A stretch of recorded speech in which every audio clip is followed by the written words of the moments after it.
9 stages of conflict escalation can be divided into 3 levels.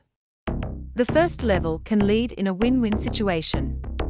On these first 3 stages, it is still possible for both parties to drop out without damage or even with profit. On the second, win-lose level, one of the 2 opponents must be the loser.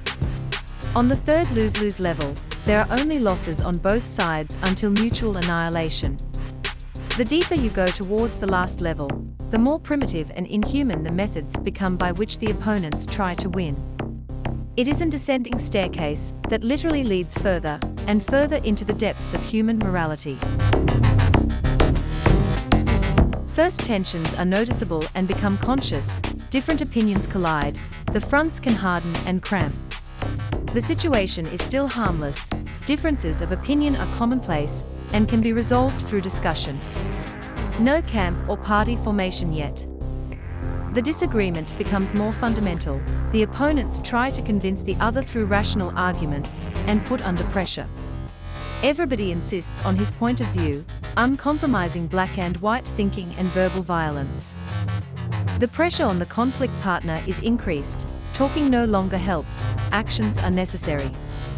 The verbal communication steps into the background, possible conversations are frustrated and broken off without result. The opponent is confronted with accomplished facts. The empathy for each other gives way to distrust and negative expectations, which intensifies the conflict even more. The first stage, where there can only be one winner left. The opponents search for supporters and allies, parties are formed and maneuvered against each other. Image campaigns are released and bad rumors about the other party are spread. It is no longer about the original thing, but about winning the conflict. The mutual attacks will begin directly and personally, immoral blows below the belt. Wherever you can, you want to expose your opponent. The loss of morality and mutual trust goes hand in hand with the loss of face. The sight of the opponent alone creates negative feelings, even disgust. Through threats and counter-threats, the conflict parties try to win the upper water. A demand is intensified with a punishment and supported with the proof of the punishment possibility. Example: a kidnapper demands money and threatens with the murder of the daughter. As proof, he sends a video message that he actually has her in his power. The more credible the possibility of punishment, the more effective the threat, and the sooner the demand will be met. This is about who has more power and can enforce the worst punishments. The disgusting threats on both sides gape like scissors. The conflict continues to get worse and worse.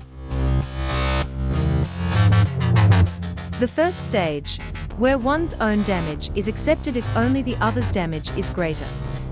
Humanity is over now, all tricks are used to harm the opponent.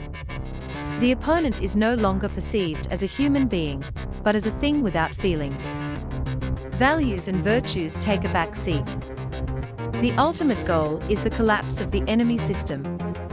The front fighters are cut off from their allies and supplies, vital functions are attacked to the point of physical, material, mental, social, or spiritual destruction. There is no going back, there is a total confrontation between the 2 parties. If you can drag your opponent into the abyss with you, then you jump. Self-destruction is accepted. Damage to the environment or to descendants no longer prevents the opponents from destroying each other.